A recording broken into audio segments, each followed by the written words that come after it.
Assalamualaikum warahmatullahi wabarakatuh.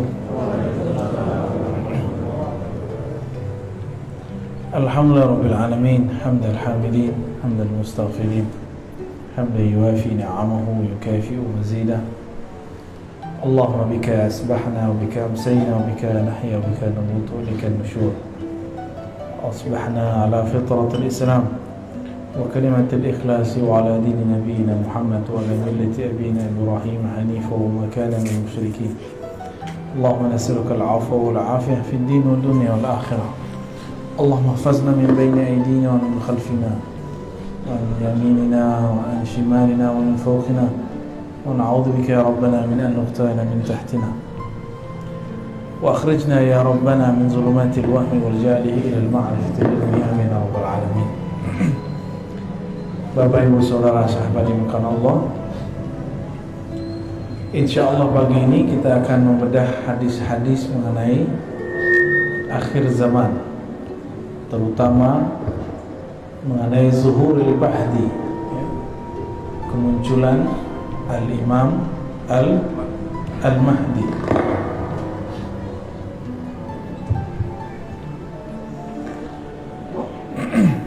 Al-Mahdi itu berarti orang yang diberi hidayah.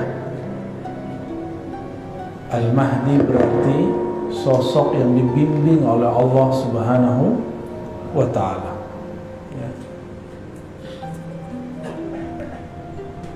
Maka kalau disebut Al-Imam Al-Mahdi, maka maknanya imam yang di-guidance, yang dibimbing selalu oleh Allah Subhanahu wa ta'ala qalbunya. Karena dalam hadis dikatakan wa may yu'min billah yahdi qalbah. Ya, cukup Pak. Kalau mau benerin sebelum ngaji, ya.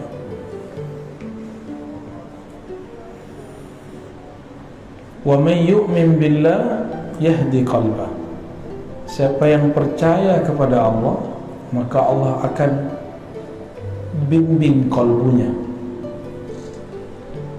Maka kajian-kajian Al-Mahdi harus menyesuaikan dengan prinsip kemahdian, bahwa Al-Mahdi ini dia bergerak dengan kalbunya, bukan bergerak dengan ra'yunya.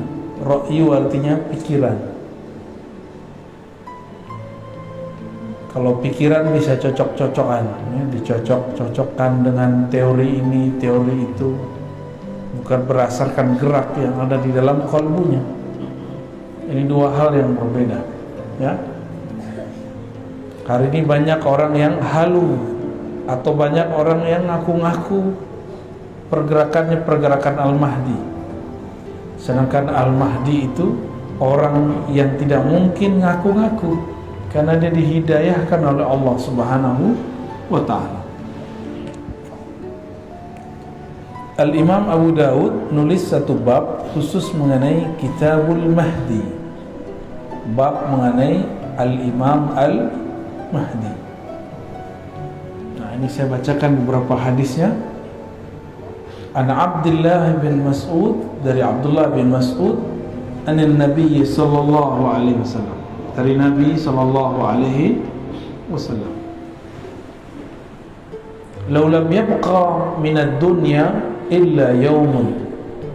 Seandainya dia tidak tersisa lagi di bumi ini, di dunia ini, kecuali satu hari saja, la tawwalallahu dzalika al-yawm, sungguh Allah akan memanjangkan hari tersebut. Hatta yab'atha fihi rajulan minni min ahli baiti, sampai Allah mengutus pada hari tersebut rajulan minni, seseorang laki-laki, minni, dariku.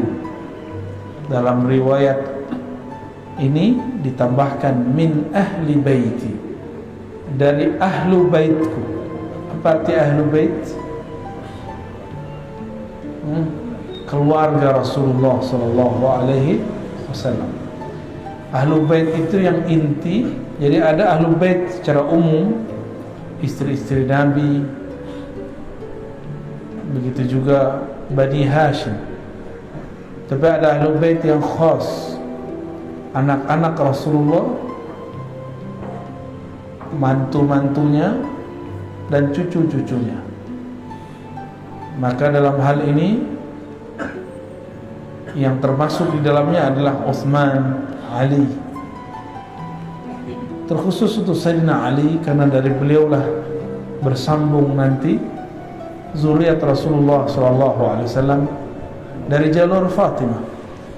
Ya, ini kekhususan bahwa Nabi tidak punya anak laki-laki, maka anaknya dari jalur perempuan. Sayyidina Ali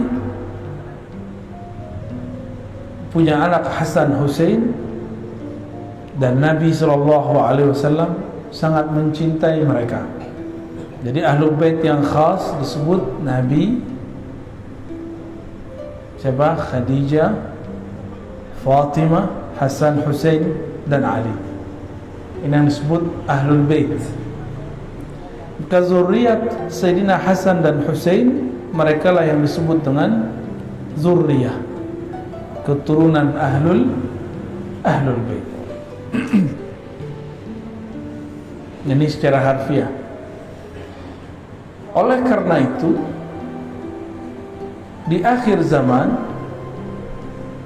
yang tidak percaya dengan zuriat Nabi, bahwa masih ada zuriat Rasulullah SAW, dipastikan mereka adalah musuh-musuh daripada Al-Imam Al-Mahdi.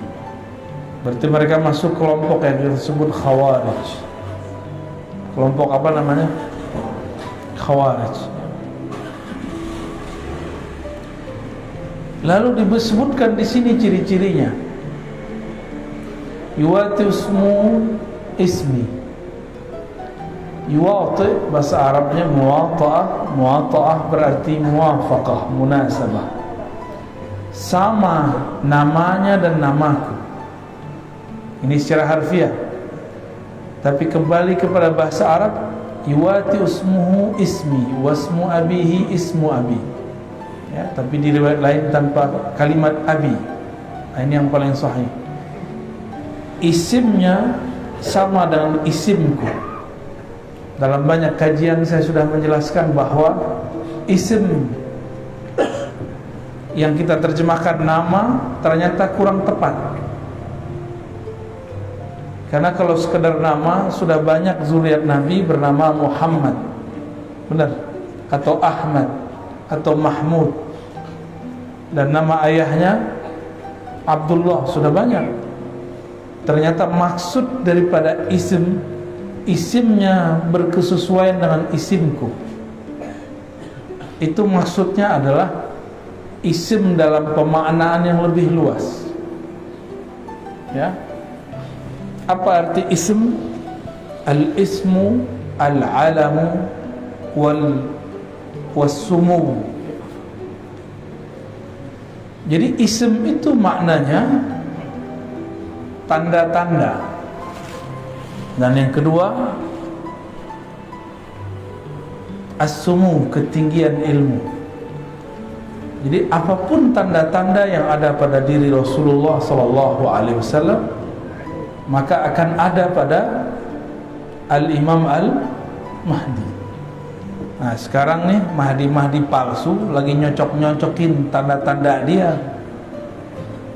Ya. Tapi mereka salah faham, dikira itu tanda-tanda fisik. Ya, karena di hadis berikutnya disebutkan Al-Mahdi itu minni, dari keturunanku, ya, dalam hadis Abu Daud nomor 4285, ajlal jabhah, jidatnya lebar. Yang jidatnya lebar mulai GR nih ya. Jidatnya sempit, wah kayaknya bukan saya nih. Ada orang datang jidatnya lebar ke saya, mau ngaku dia Imam Mahdi. Tapi langsung kita bilang, jidat lebar kayak kamu mengaku Mahdi. ya, ngaca dulu ya. Jidat lebar itu bukan berarti semua orang yang punya jidat lebar berarti ada bakat jadi Imam Mahdi, ya. Itu orang stres mungkin, ya. Aqnal anf, hidungnya mancung sedikit agak bengkok, atau bengkoknya bagaimana. Tapi ini juga salah satu makna. Tapi ingat, ini itu setelah Imam Mahdi diislah, ada namanya islah. Jadi Imam Mahdi itu dalam hadis yuslihuhullahu fi lailah, akan Allah islah dia, perbaiki dia dalam satu malam. Berarti kalau sekarang Imam Mahdi ada, itu masih Allah tutup. Kalau dia diislah, islah itu diperbaiki, dicocokkan. Berarti sekarang belum terlihat cocok. Berarti sekarang belum matching lahir batinnya, sehingga orang bingung, ini masa ini Imam Mahdi. Tapi karena kajian-kajian akhir zaman ini berdasarkan cocoklogi yang parah, banyaklah orang-orang yang jidatnya lebar, hidungnya agak mancung dikit, terus GR. Sepertinya saya lah Al-Mahdi. Ditambah pandemi datang, tambah stres, ya. Dan tidak satu dua yang ngaku kepada saya bahwa dirinya Al-Mahdi. Al-Mahdi itu bukan pencirian fisik. Maka kembali kepada hadis yang tadi, ismuhu, ya, yuwati ismuhu ismi, isimnya tanda-tanda hakikat dirinya, bukan tanda fisik. Bukan tanda fisik. Kalau tanda fisik banyak zuriat Rasulullah milik Rasulullah sallallahu alaihi wasallam, ya.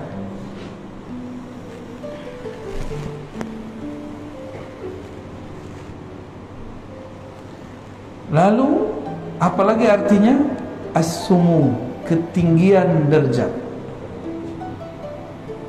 Ketinggian apa? Derajat atau ketinggian ilmu. Ketinggian apa?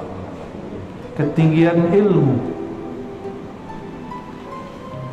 Ilmunya Al-Mahdi tingginya bukan berarti karena hafalannya banyak, karena sekolahnya tinggi. Enggak. Nabi itu ummi, maka Al-Mahdi itu mirip-mirip ummi, tapi bukan berarti ummi dalam pengertian ahli sejarah. Ummi itu ada makna lainnya, induk, ibu, keibuan. Induk berarti sumber, itu disebut ummi. Coba Nabi Muhammad lahirnya di tengah kota atau di pedesaan? Mekah itu kota pedesaan?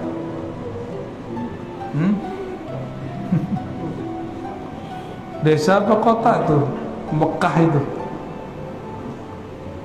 Berarti nggak paham ya selama ini Mekah itu apa ya? Bayanginnya desa gitu ya. Itu nggak ngerti sejarah itu. Nih kita kasih tahu, di tanah padang pasir yang dibutuhkan apa? Air. Maka di mana ada air itu menjadi pusat peradaban, jadi kota besar. Di padang pasir di Hijaz, di mana pusat air? Di Mekah. Berkah kaki Sayyidina Ismail, maka keluarlah air. Ada orang safar, mereka minta air. Ada yang tidak pindah-pindah, terjadilah perkawinan, terjadilah perdagangan, terjadilah turun-temurun terus, dan sampai pada masa Sayyidina Muhammad sallallahu alaihi wasallam lahir beliau, itu Mekah sudah jadi kota besar. bukan kampung ya, bukan kampung, itu Ummul Qura. Disebut apa? Induknya semua desa-desa, itulah yang disebut kota. Kota besar itu, di mana ada air. Nah, itu pertama. Yang kedua, di mana ada tempat suci. Di Jazirah Arab tempat sucinya di mana? Ya di Ka'bah itu. Maka berkumpullah di situ dua hal yang hebat. Pertama air Zam-Zam, yang kedua itu tempat suci. Jadi itu kota besar, Pak, jangan dibayangin kota kecil. Karena ini kota besar, maka sulit untuk mengetahui siapakah sosok Nabi akhir zaman. Disitulah Allah keluarkan Nabi Muhammad SAW. Jadi Imam Al-Mahdi itu nanti keluarnya di mana? Di kota besar, bukan di Balikpapan atau di desa kecil. Kotanya ibu kota besar, sehingga orang nggak kira. Kota besarnya nggak tahu nih kota yang mana ya. Apakah di negeri kita atau negeri yang lain? Kan banyak kota besar, benar nggak? Banyak kota besar. Nah, kita tidak punya kewajiban mengetahui kota yang mana, tapi kewajiban kita mengetahui ciri-ciri rohaninya. Adapun ciri fisiknya, setelah Allah islah dirinya, baru terlihat. Hidungnya mancung, ya, jidatnya lebar. Nah, itu nanti, Pak, ya, dioperasi dulu ya.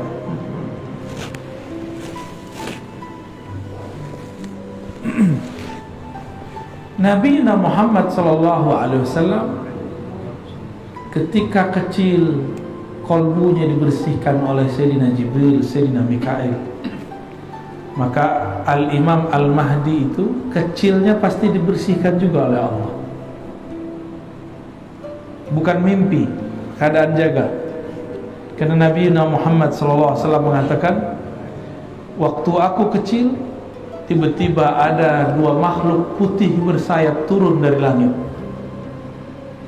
mengeluarkan isi jantungku, lalu membersihkan dua noda hitam di dalamnya. Itu pernah kejadian. Nah, Imam Mahdi pasti di waktu kecilnya mengalami hal yang sama, bukan mimpi.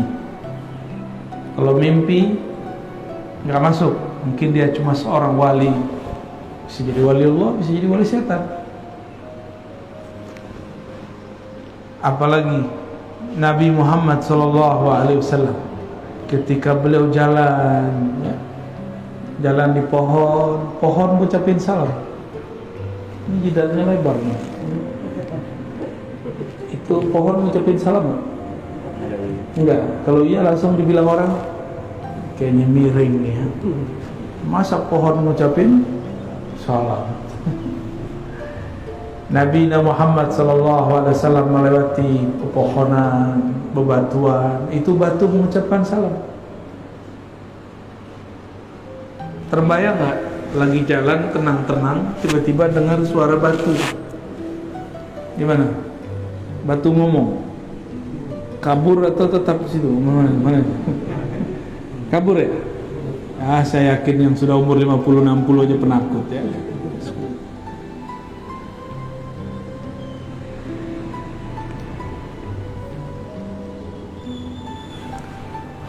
Saya kira yang penakut itu anak kecil. Ternyata orang gede lebih penakut dari anak kecil. Dulu kita waktu kecil diizinkan Allah, ya, beberapa anak kecil tuh izinkan Allah tuh melihat alam-alam lain. Biasanya kalau diperlihatkan malah penasaran, apa nih ya. Kalau sudah jadi aki-aki malah kabur ya. Wajar nggak jadi nabi kan? Wajar nggak jadi Imam Mahdi? Karena kalau ngalamin dikit takut GR. Kawan saya baru mimpi ketemu Rasul, girangnya bukan main. Baru mimpi ketemu Rasul SAW. Ibunya Rasulullah hampir tiap malam ketemu malaikat atau ruh para nabi. Hampir tiap malam. udah gak kaget, udah gak norak, kira-kira begitu. Tapi kawan kita baru sekali mimpi Rasul, cerita kemana-mana ya, girang. Itu baru dikasih satu mimpi. Mimpi itu adalah wahyu-wahyu yang tersisa, mimpi yang saleh, mimpi yang bagus. Ar-ru'ya as-salihah itu adalah busyra, kabar gembira yang masih tersisa di akhir zaman, bentuk lain daripada wahyu-wahyu yang tersisa, disebut ilham atau mimpi yang baik. Maka Al-Mahdi itu tidurnya adalah perjalanan rohani. Bisa jadi dia diperjalankan ke masa lalu, bisa jadi dia diperjalankan ke masa depan. Ya.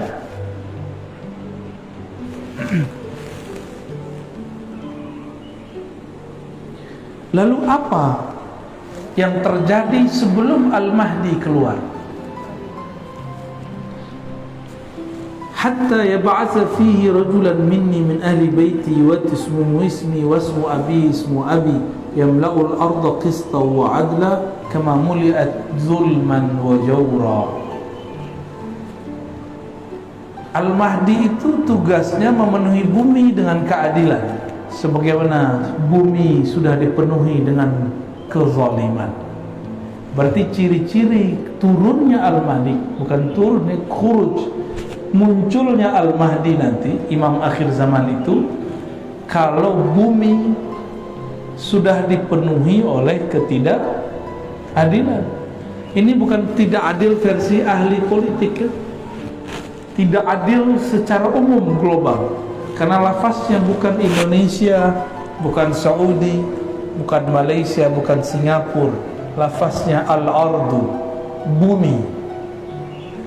Sebagaimana bumi dipenuhi dengan kezaliman, maka dia akan datang membawa keadilan. Maka hemat kami, tidak ada kezaliman yang lebih besar selama ini melainkan pandemi yang disebarluaskan. Ada nggak negara yang nggak kena pandemi? Lubang semut aja kena, Pak ya. Di awal-awal pandemi itu yang kenakan Depok, tapi ramenya sampai lubang semut, sampai komplek-komplek ditutup semua. Tiba-tiba orang jadi prokes-prokesan. Yang kena di Depok, yang rame orang Balikpapan, tutup semua, benar nggak? Hebatnya berita, ya, hebatnya orang bikin berita. Itu yang bikin ketawa-ketawa, Pak, kita ketakutan. Yang nyebarin virus itu ketawa-ketawa, kita ketakutan. Virusnya ada, cuma beritanya diada-adakan. Masa yang kena di mana, yang nutup kompleks di mana? Kita dimain-mainin semua, dan itu sudah tidak adil. Udah begitu ekonomi hancur, benar ya? Habis hancur, apalagi banyak toko-toko tutup. Kawan kita di Jakarta, di Tanah Abang, banyak pulang kampung stres. Banyak tutup buku. Bukan hanya bukunya ditutup, toko-tokonya ditutup.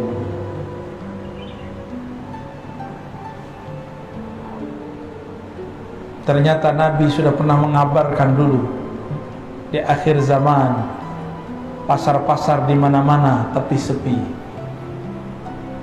Maka sekarang depan komplek sudah ada toko-toko, udah kayak pasar, tapi sepi. Maksudnya apa? Orang nggak belanja lewat pasar. Nabi kan nggak mungkin bilang nanti di akhir zaman ada Tokopedia, ada Lazada, ada Shopee, kullu bid'atin dolalah.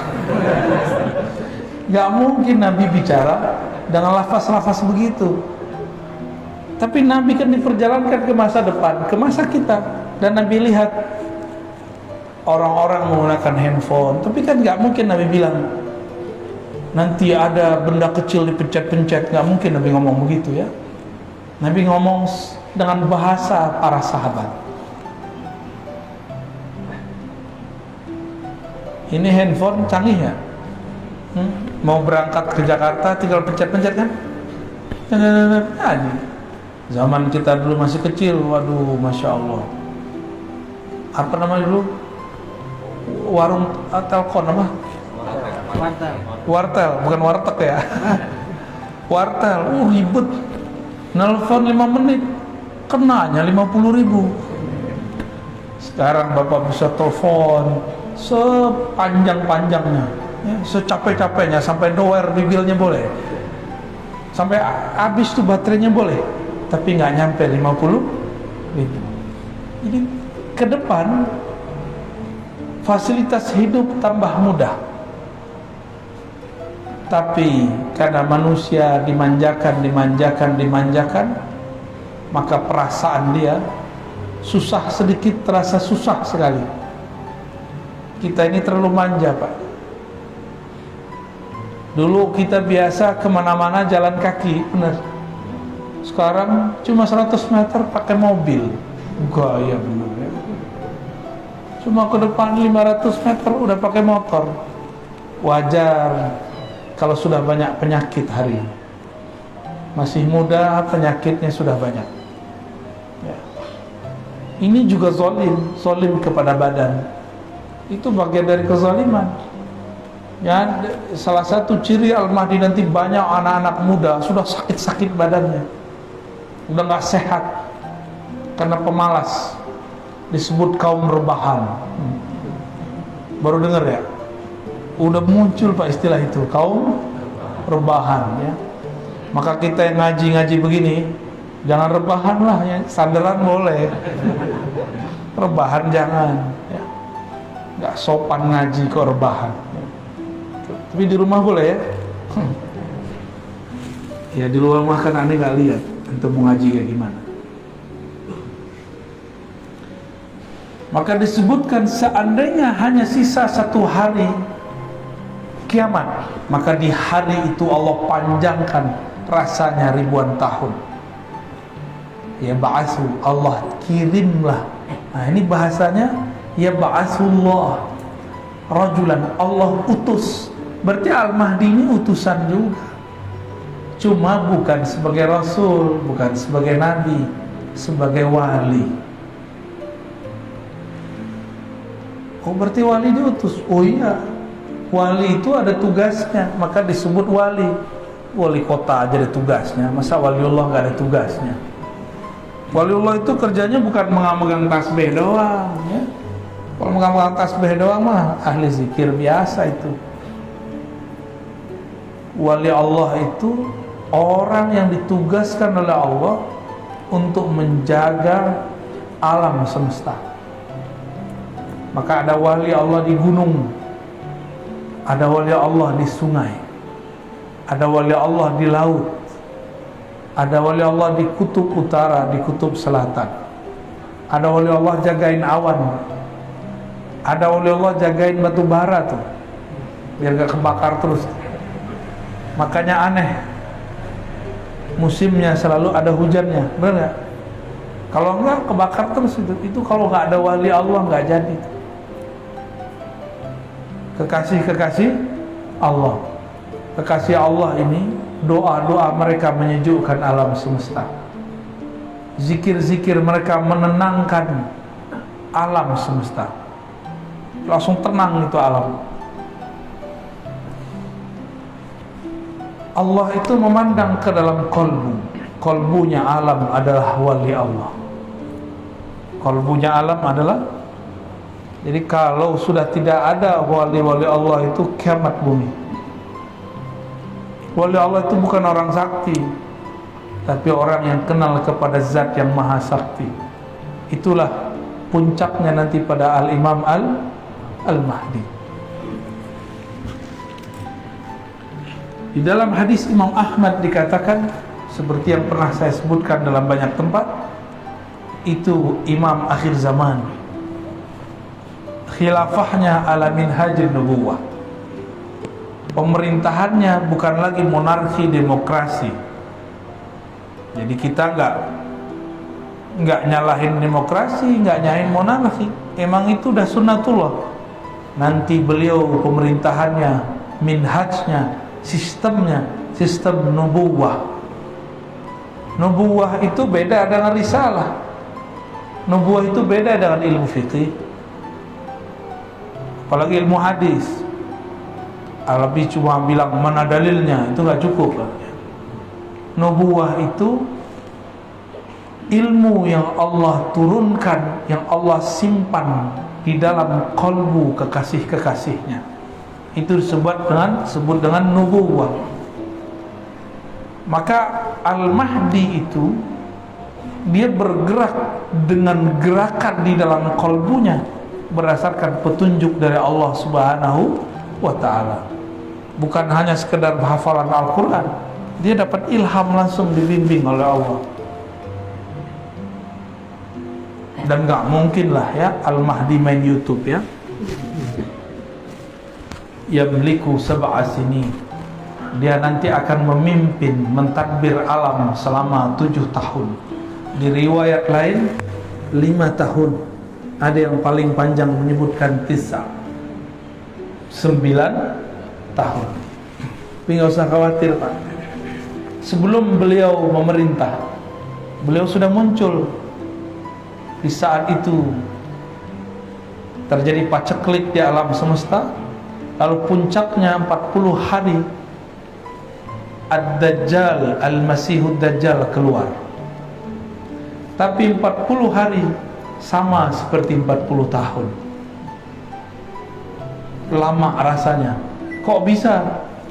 Kita ini hidup terasa cepat karena Bapak Ibu sibuk, nggak ngapa-ngapain, sibuk main handphone ya, nonton. Dulu di zaman kita masih kecil, orang nonton aja dimarahin guru. Sekarang guru-gurunya main handphone. Maka waktu sebentar sekali, sudah tak terasa, sudah 2 tahun kita hidup bersama pandemi. Bapak belum talak-talak juga dia ya, karena dia nggak mau ditalak dia. Benar 2 tahun? Tegangnya kok udah hilang. Kayaknya dulu kalau masuk masjid orang nggak pakai masker langsung dipelototin. Padahal yang kena orang Depok. Tutup musola nggak dulu? Dilarang tuh. Semua ketakutan Pak. Itu bukan pemerintahnya yang salah, bukan imam masjid yang salah. Emang sudah begitu masanya. Bukan hanya musola masjid, gereja ditutup ya, wihara ditutup semua. Jadi jangan kita kemudian pakai otak konspirasi, abal-abalan. Konspirasi itu ada ilmunya, ada teorinya. Jangan pakai teori abal-abalan.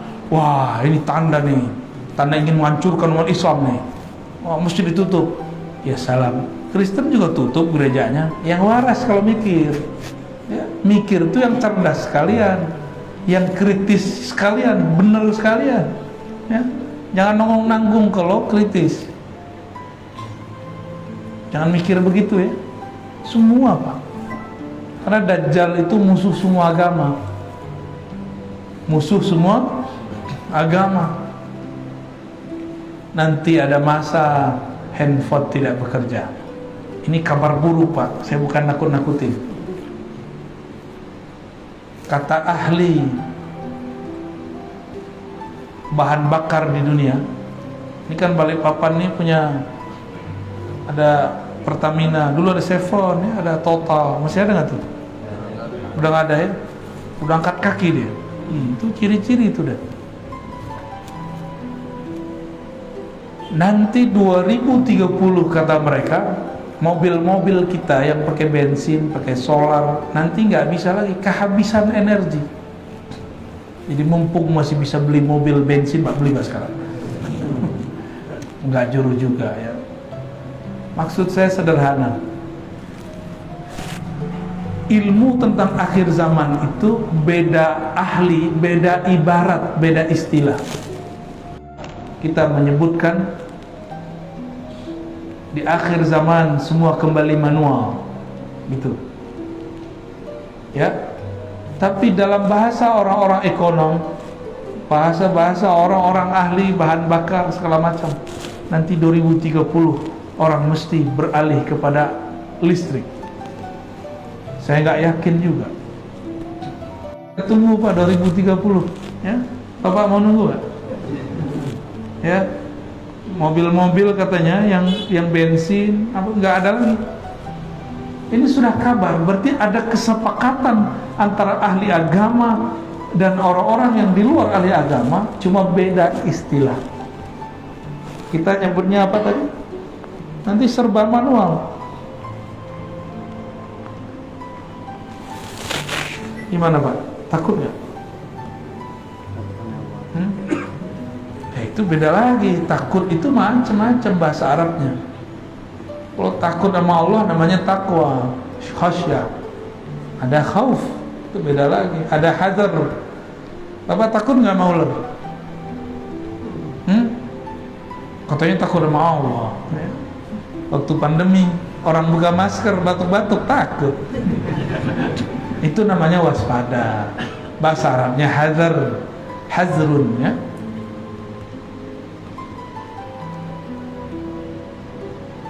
Yang jomblo segera nikah lah. Yang amin dia mau kawin lagi Pak ya.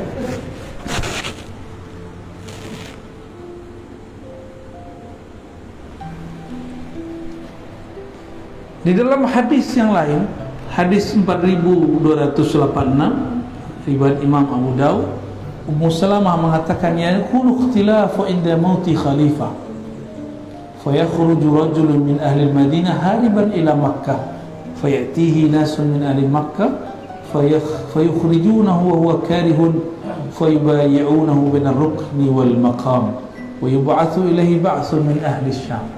Nah, ini potongan aja saya baca. Tapi ini hadis tidak sampai derajat sahih ya. Paling tinggi hasan. Nanti akan terjadi ikhtilaf ketika mati seorang pemimpin. Ini diperdebatkan, ini pemimpinnya di mana nih? Di Indonesia, di tanah Arab, atau di mana? Nah, ketika terjadi kematian seorang pemimpin, ikhtilaflah itu negara. Maka muncullah seseorang dari Madinah pergi ke Mekah, dipaksa oleh orang untuk memimpin umat. Bukan berarti dia orang Madinah ya, tapi dia sedang berada di Madinah. Maka kawan saya dulu cocok logi, kata dia, saya ketemu ada orang di Madinah lewat WA, itu orang sepertinya sifat Rasulullah ada pada dirinya, sepertinya dialah calon Imam Mahdi. Imam Mahdi kok pakai sepertinya ya. Imam Mahdi nggak boleh cocok logi ya. Ternyata hadis ini kita cek hadisnya dhaif. Maka kita ingin kasih tahu kepada kawan-kawan yang mencocokkan bahwa Al-Mahdi itu nanti dari Ahlul Madinah, ini belum tentu sahih. Karena hadis ini disebut hadisun dhaif ya. Bisa jadi bukan dari Madinah. Yang pasti yang sahih adalah dari keturunan Rasulullah sallallahu alaihi wasallam. Oleh karena itu, ini hadisnya masih banyak Pak, tapi sudah syuruk ya. Tugas kita sebagai umat yang berakidah Ahlus Sunnah wal Jamaah apa? Menghormati zuriat Rasulullah sallallahu alaihi wasallam. Karena Nabi mengatakan Al-Mahdi pasti keturunanku, pasti keturunan aku. Maka saya berulang-ulang mengatakan, siapapun tidak hormat kepada zuriat Rasulullah, pasti itu musuhnya Al-Mahdi ya. Sekarang udah ada belum kelompok begitu? Ustadz lagi, udah ada belum? Nggak percaya dia ada Habib, nggak ngerti, bilang aja nggak ngerti, tapi kok malah menolak yang dia tidak mengerti. Kita juga nggak mengkultuskan Habib kok. Habib juga nggak senang dikultuskan kok. Coba tanya semua Habib yang benar ya, nggak senang dikultuskan. Karena si Habib tahu kualitas rohani dia. Sayyid, Syarif, Syarifah, dia mengerti bahwa dia orang biasa, cuma di darahnya ada keistimewaan, itu aja bedanya. Kalau Al-Mahdi sudah darahnya mulia, ruhaninya adalah pilihan Allah Subhanahu wa ta'ala. Nah, ini baru penggalan beberapa hadis mengenai hadis Al-Imam Al-Mahdi. Kalau saya di Tangerang Selatan, di Jakarta bagian selatan, Pak, kita buat berjilid-jilid sampai 7 jilid itu tentang kajian hadis Imam Mahdi, ya. Silakan diikutin, ya. Di sana ada lebih seru lagi pembahasannya. Ini cuma beberapa aja, ya. Kita mengabarkan bahwa Yahudi menunggu juru selamat, Mesias. Nasrani menunggu Al-Masih. Islam juga sedang menunggu. Berarti 3 agama ini sepakat mengenai ada imam akhir zaman. Saya tanya agama lain, ternyata mereka mengatakan kami juga, cuma dengan istilah yang berbeda. Kita tanya orang Jawa, di sini orang Jawa kan, tadi yang baca doa kayaknya Jawa tuh ya. Sahih ya? Orang Jawa nyebutnya Ratu Adi. Apalagi Satrio baja hitam. Satrio biningit. Itu istilah-istilah aja yang menunjukkan jika ada kekacauan mesti ada penyelamat. Inilah kaidah heroik yang disebut Mesiah Al-Masihiyah. Teori-teori ini sudah ada dalam kajian agama-agama, kita tinggal menjalaninya, ya. Barangkali itu yang bisa saya sampaikan. Mungkin 2 pertanyaan cukup, ya. Tafadhal kalau ada yang mau ditanyakan. Bagi jemaah yang bertanya, cukup 2 pertanyaan aja. Bagi jemaah yang bertanya, silakan berdiri langsung bertanya.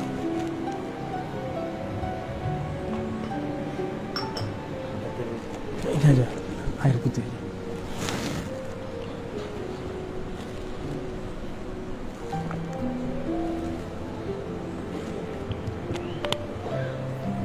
Assalamualaikum warahmatullahi wabarakatuh. Assalamualaikum. Semoga Buya selalu mendapatkan kesehatan dan keafiatan. Amin ya. Mohon izin Buya bertanya. Yang pertama terkait tentang makna Al-Mahdi itu sendiri, ya Buya. Jadi apa yang dimaknai dari gelar Al-Mahdi itu? Dan yang kedua, hadis Nabi SAW, "Man ra'ani fil manam fasayarani fil yaqdah." Apa makna yaqdah itu sendiri? Terima kasih. Assalamualaikum warahmatullahi wabarakatuh. Baik. Nah, begini baru nanya nih, langsung nanya, nggak muter-muter ya. Ada yang nanya curhat dulu. Curcol namanya, curhat colongan. Ada juga yang numpang ceramah juga ada. Ya, syukuran, bagus pertanyaannya. Ada sebuah hadis yang sahih menyebutkan man ra'ani fil manam fasayarani yaqzah. Siapa yang mimpi ketemu aku dalam tidurnya, dia akan bertemu aku dalam keadaan jaganya. Maksudnya apa itu? Mimpi ketemu Nabi pasti benar. Lah kita kan belum ketemu Nabi. Ini belum ketemu Nabi. Ruh kita kan ketemu Nabi sallallahu alaihi wasallam. Dulu kita pernah sama Nabi, Pak. Percaya nggak? Nggak ingat ya? Makanya antum pada diem semua nih, tanya percaya nggak? Nggak yakin, makanya nggak ketemu Rasulullah sallallahu alaihi wasallam. Bengong aja. Sian ya. Kita ini pernah bersama Rasulullah SAW, cuma mungkin lapisan kesekian. Kenapa ada orang terlahir sebagai Habib, zuriat Sayyid? Dulu dia di alam sana, sebelum alam sini, dia mencintai sosok Ahmad Nur Muhammad. Dia senang lihat, cinta. mahabbah, maka lahir dia jadi Habib. Lupa kan? Habib aja nggak ingat, Pak. Karena nggak semua Habib itu wali. Nggak semua Sayyid itu wali. Wali Allah aja belum tentu ingat. Tapi wali Allah itu disebut nama Rasulullah SAW. Itu dia rindu kepada Rasulullah. Itu penciriannya. Kok bisa rindu? Kan nggak pernah ketemu. Makanya Nabi mengatakan, di akhir zaman akan muncul saudara-saudaraku. Itu saudara di alam sebelumnya. Ya, Nabi menyebut kita ikhwani. Kalau benar nih ikhwani. Ikhwan artinya apa ikhwan? Saudara. Saudara kenal nggak sama saudaranya? Ya kenal. Masa nggak kenal? Ya. Apabila kesadaran itu muncul di alam bawah sadar bernama mimpi, maka suatu saat dia akan melihat dalam keadaan jaga. Dilihat orang, dia sedang jaga. Dilihat orang, dia cuma merem atau melihat ke satu arah. Tapi yang terlihat dalam dirinya, dia sedang bertemu Rasulullah SAW. Gak usah jauh-jauh ya. Bapak ini belajar silat aja, bukan silat lidah Pak ya. Belajar silat. Itu bisa lihat gerakan yang gak kelihatan sama orang biasa, benar gak? Orang bersilat. Belajar ilmu kebatinan bisa merasakan yang tidak terasa oleh orang biasa. Belajar tarekat zikir bisa merasakan getaran zikir yang tidak dirasakan orang biasa. Yang harusnya dirasakan kalau kita lagi tidak sadar. Tapi kalau dilatih, nanti akan terasa. Seharusnya lagi mimpi, sekarang terasanya lagi jaga. Saya mau tanya, Rasulullah itu sekarang dengan ruhnya atau dengan jasadnya? Ruhnya. Makanya dimaksud siapa yang melihatku dalam mimpi, nanti ruhnya akan melihatku dalam keadaan dia sedang jaga. Jaga yaqzah itu artinya kesadaran ruhani tingkat tinggi. Nanti akan sampai kalau ada orang-orang yang sudah cinta Rasulullah SAW. Maka belajar, kita ini lagi belajar mencintai Rasulullah SAW. Kita bermaulid itu belajar cintai Nabi. Mereka katakan kepada orang anti maulid, kami sedang belajar mencintai Nabi Muhammad SAW. Mereka bilang, enggak begitu caranya.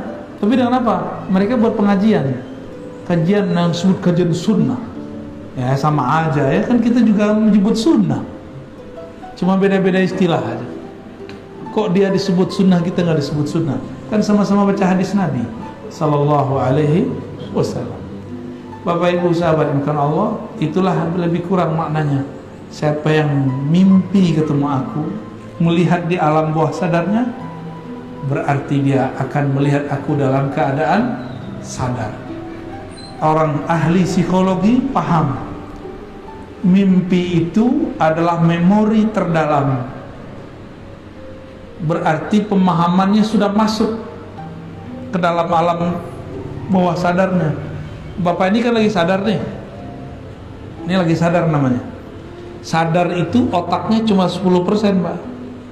Tapi alam bawah sadar 45 tambah 45 90 sama 100 sama 10. Berarti masih ada 90 lagi bagian otak kita yang bisa menyimpan memori tentang Rasulullah Sallallahu Alaihi Wasallam.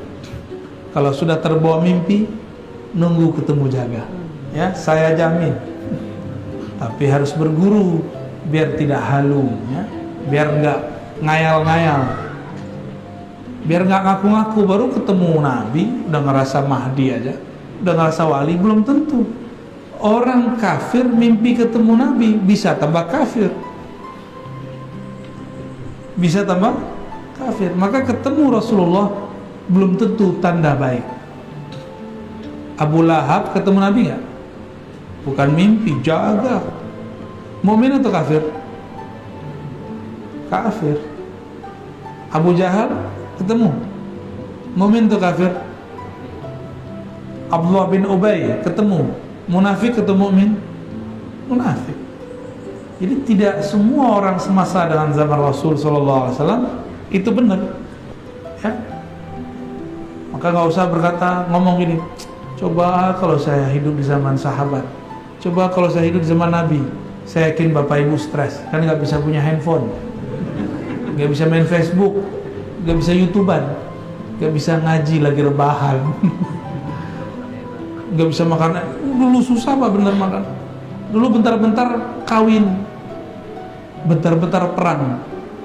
Ada orang mau menyentuh istrinya malam ini, nggak jadi. Tiba-tiba ada seruan perang, nggak jadi jentuh istrinya. Ada yang sudah menyentuh istrinya belum sempat mandi, langsung ada pengumuman perang langsung. Ini sekarang cuma perang mulut doang sama bini ya. Perang mulut sama tetangga ya, salah. Kurang kerjaan ya. Terakhir, ada lagi pertanyaan? Cukup? Silakan dipilih tuh di belakang ada perempuan. Ya. Boleh? Yang di belakang perempuan. Ya.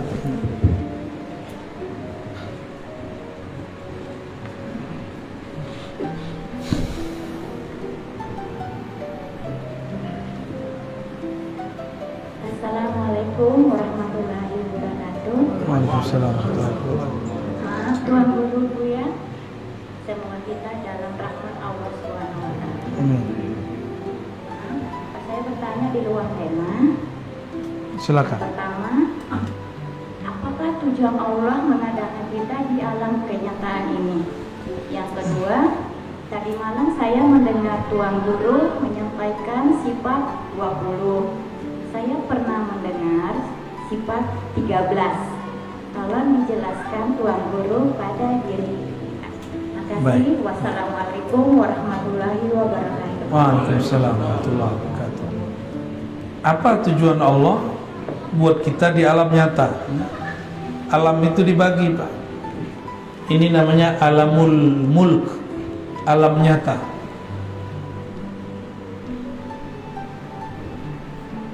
Di samping kita ada alam lain, namanya alam malakut, alam malaikat. Di atasnya lagi ada satu alam namanya Jabarut, alam kerajaan makrifat, para nabi, para wali. Jadi lebih tinggi nabi wali daripada malaikat secara alam. Lalu apa tujuan Allah jadikan kita di alam mulk, bukan di alam malakut?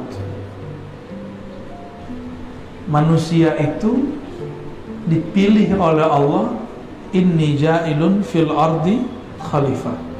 Allah bertujuan menjadikan kita sebagai pentadbir alam, yang mengurusi alam semesta, terutama bumi.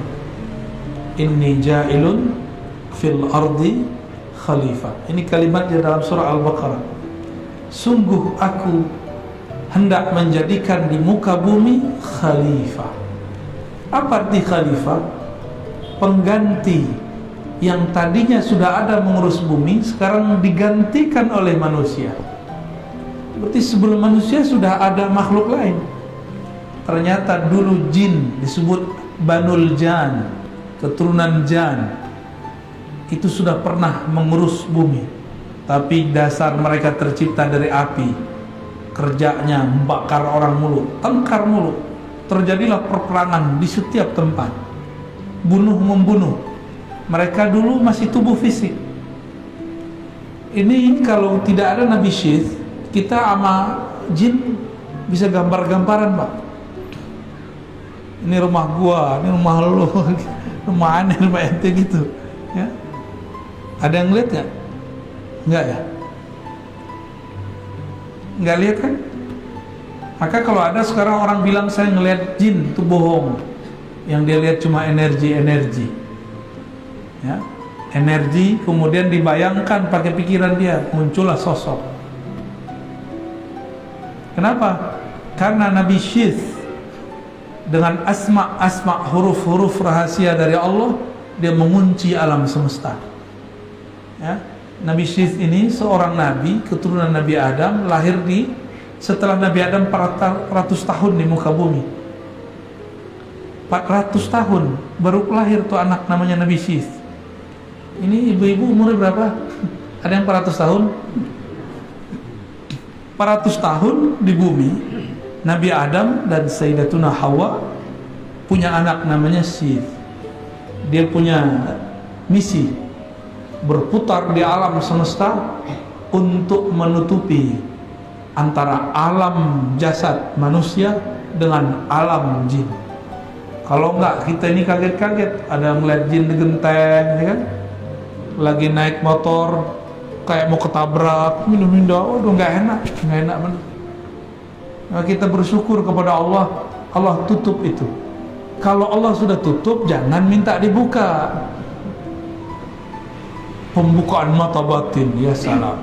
Itu bukan mata batin, ya. Itu pembukaan alam yang merepotkan, Pak.